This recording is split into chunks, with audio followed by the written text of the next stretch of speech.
Hello everyone.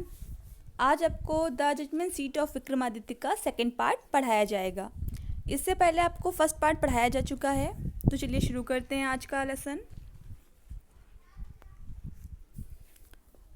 इससे पहले हमने आपको पढ़ाया था कि उज्जैन में एक राजा राज्य करते थे जिनका नाम विक्रमादित्य था, जो बहुत ही न्यायी थे। अपराधी उनके सामने आने से कांपते थे। लेकिन समय बीतने के साथ साथ विक्रमादित्य की मृत्यु के बाद लोग उनको धीरे धीरे भूलते गए और उनके जो महल और किले थे वो खंडहर में बदल गए। वो जिस जगह थी जहाँ पर उनकी कभी महल हुआ करता था वो अब एक चारागाह में बदल चुका था। चरवाहे लड़के वहाँ अपने पशुओं के साथ जाया करते थे। जब दिन बड़े होते थे तो चरवाहे लड़के वहाँ खेला भी करते थे। ये उसके आगे का पार्ट है, तो चलिए शुरू करते हैं। One day they found a playground. Playground यानी कि खेल का मैदान। एक दिन उन्हें एक खेल का मैदान मिला। And how delightful it was. Delightful means होता है आनंददायक। And how delightful it was, और ये अत्यधिक आनंददायक था। The ground under the trees was rough and uneven. The ground under the trees यानी ग्राउंड मतलब मैदान, अंडर नीचे, रफ मतलब होता है खुरदरा, और अनइवन मतलब होता है ऊबड़ खाबड़। The ground under the trees was rough and uneven. पेड़ के नीचे का जो मैदान था वो खुरदरा और ऊबड़ खाबड़ था। Here and there, the ends of a great stone peeped out. Peeped out मतलब होता है बाहर झांकना। Here and there यानी यहाँ और वहाँ। The ends of a great stone peeped out, बड़े बड़े जो पत्थर थे वो बाहर की ओर झांक रहे थे, यानी कि बाहर की ओर निकले हुए थे।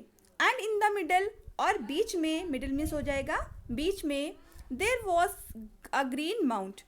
वहाँ पर एक हरा टीला था। माउंट मतलब होता है टीला। Which looked very much like a judge seat, जो बहुत अधिक एक न्यायाधीश की कुर्सी से मिलता जुलता था। यानी कि एक दिन उन्हें खेल का मैदान मिला। उस खेल के मैदान में जो पेड़ के नीचे की ज़मीन थी वो ऊबड़ खाबड़ थी।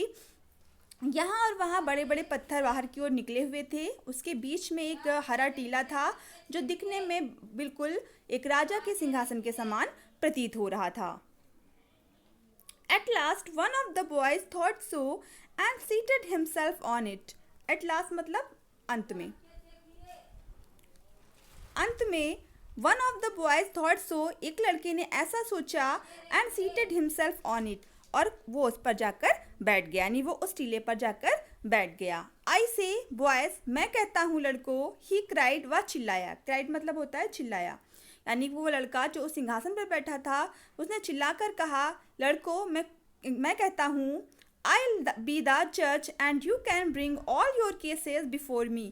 मैं न्यायाधीश बनूंगा, जज मीन्स न्यायाधीश, and you can bring all your cases before me, और तुम अपने सभी केसेस मेरे सामने ला सकते हो। यानी उसने कहा कि मैं, जैसे ही वो सिंहासन में बैठा उसने लड़कों से कहा मैं एक राजा बन जाता हूँ और तुम लोग ऐसा करो कि अपने सभी जो केसेस हैं, जो सभी मामले हैं वो मेरे सामने लेकर आओ। And we will have trials. Trials मतलब मुकदमा होता है, और हम सभी लोग इस पर सुनवाई करेंगे, यानी हम सभी इस पर मुकदमा लड़ेंगे, यानी कि तुम लोग अपना मुकदमा लड़ना, मैं इस पर अपना फैसला दूंगा। Then he straightened his face and become very grave to act the part of judge. Straighten मतलब होता है सीधा करना, और grave मीन्स हो जाएगा गंभीर। Then he straightened his face and become very grave to act the part of judge. तब उसने अपना चेहरा सीधा किया और वो गंभीर होकर न्यायाधीश की भूमिका निभाने के लिए तैयार हो गया। Others saw the fun at once and whispering among themselves quickly picked up some quarrel and appeared before him. Others saw the fun at once, दूसरों ने तुरंत इस खेल में मनोरंजन ढूंढ निकाला, and whispering among themselves, और एक दूसरे के बीच में कुछ फुसफुसाया। विस्पर मतलब होता है फुसफुसाना। Quickly picked up some quarrel, जल्द से आपस में झगड़ा कर लिया, एंड appeared before him, और उसके सामने उपस्थित हो गए। यानी कि उन लड़कों ने देखा कि इसमें बहुत ही मज़ा आएगा, तो आपस में उन्होंने कानाफूसी कर ली, यानी कि आपस में झगड़ा किया और उसके सामने आकर उपस्थित हो गए। Each group stated there case, प्रत्येक समूह ने अपना अपना जो मामला था उसे सुनाया। वन सेइंग, एक कह रहा था that a certain field was there, certain मतलब होता है निश्चित, कि निश्चित भूमि उसकी है या निश्चित खेत उसके हैं। अनदर सेइंग, दूसरा कह रहा था दैट इट वॉज नॉट, ऐसा नहीं है, यानी ये उसके नहीं है। एंड सो ऑन, और आदि, यानी कि ऐसा ही ये मामला जो था वो चलता रहा, यानी कि वो इसी तरह से बातें कर रहे थे। They all wanted him to settle the dispute, dispute मतलब होता है झगड़ा। वे सभी चाहते थे कि वह उस झगड़े का निस्तारण कर दे, यानी वो सभी चाहते थे कि वह जो न्यायाधीश बना हुआ था वो उनके झगड़ों का निपटारा करे। But now all of a sudden a strange thing made itself felt, but now लेकिन अब, ऑल ऑफ अ सडन अचानक, a strange thing made itself felt, strange मतलब होता है विचित्र, एक विचित्र बात सभी ने अनुभव की। The boy who appeared so common before he sat down on the mound looked so different now. वो लड़का, the boy यानी वह लड़का, who appeared so common, जो बहुत साधारण दिखाई दे रहा था, before he sat down on the mound, टीले पर बैठने से पहले, looked so different now, अब बिल्कुल अलग दिखाई दे रहा था। He had become grave and serious, and his tone and manner were strange and impressive that the rest of the boys were a little frightened. He had become grave, grave means हो जाएगा गंभीर, अब वो गंभीर हो चुका था, and serious and his tone and manner were so strange and impressive, यानी कि वो जो साधारण से दिखने वाला लड़का था अब वो बिल्कुल शांत और गंभीर हो गया था। सीरियस मीन्स भी गंभीर होता है, ग्रेव मीन्स भी गंभीर होता है, तो ग्रेव को यहाँ पर हम शांत भी कह सकते हैं। He had become grave and serious, वो गंभीर और शांत हो चुका था। and his tone and manner were so strange, और उसकी जो तरीका और जो उसका स्वर था वो बिल्कुल विचित्र था। and impressive, और प्रभावशाली भी था। that the rest of the boys were a little frightened, frightened मतलब होता है भयभीत होना, जिससे कुछ लड़के थोड़े से भयभीत हो गए, यानी वो लड़का जो सिंहासन पर बैठने से पहले बहुत ही कॉमन दिखाई दे रहा था, अब उसमें कुछ परिवर्तन दिखाई दे रहे थे, वो शांत और गंभीर हो गया था, उसका टोन और जो मैनर था वो विचित्र था और प्रभावशाली भी था। जो लड़के थे वो उसके इस रूप को देखकर डर गए थे। Still they thought it was fun, and once again they put up a fresh case before him, and once more he gave his judgment.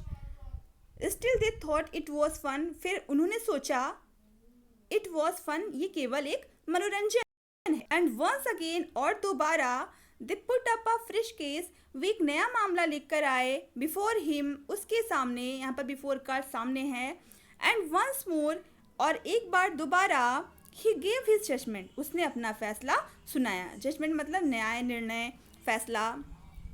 and this went on for hours and hours together, और ये जो घटना थी यानी कि ये जो उनका खेल था वो घंटों तक चलता रहा।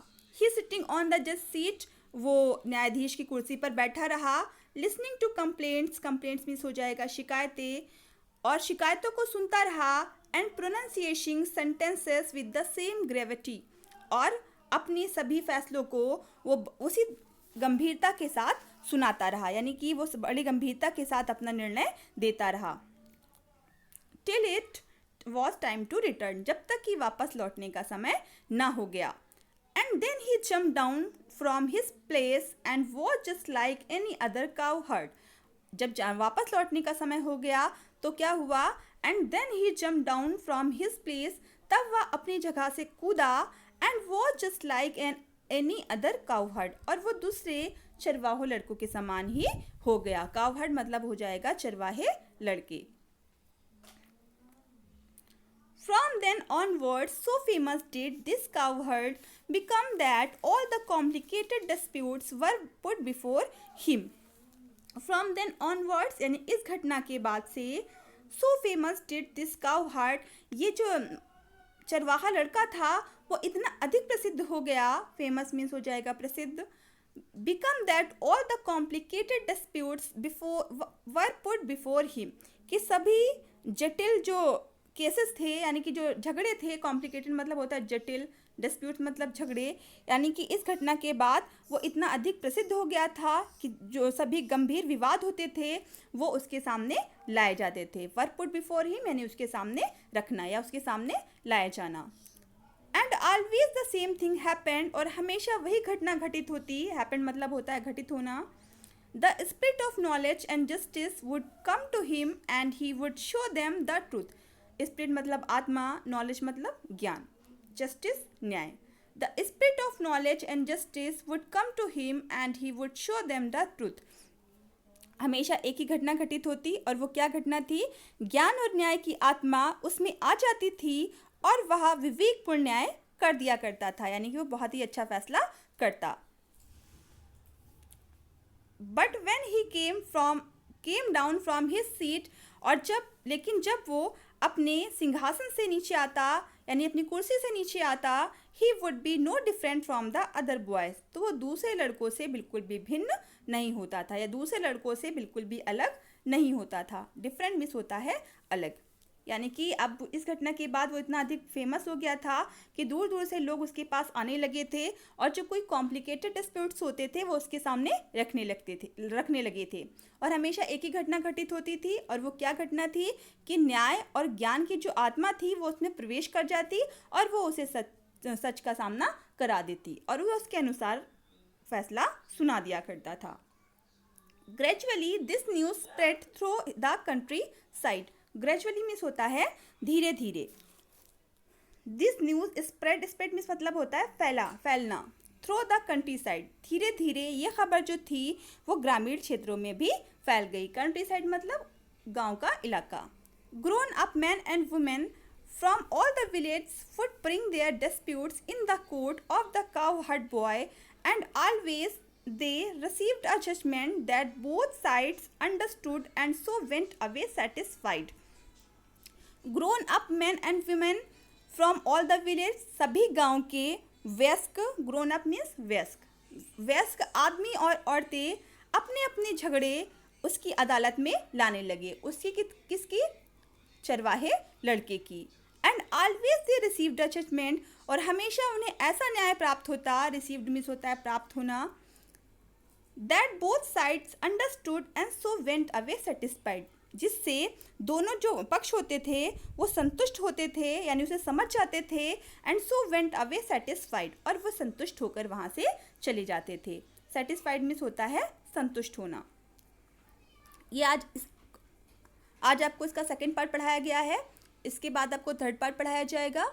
अगर आपको आज का ये वीडियो अच्छा लगा हो तो मेरे वीडियो को लाइक और चैनल को सब्सक्राइब करना ना भूलें। Thank you.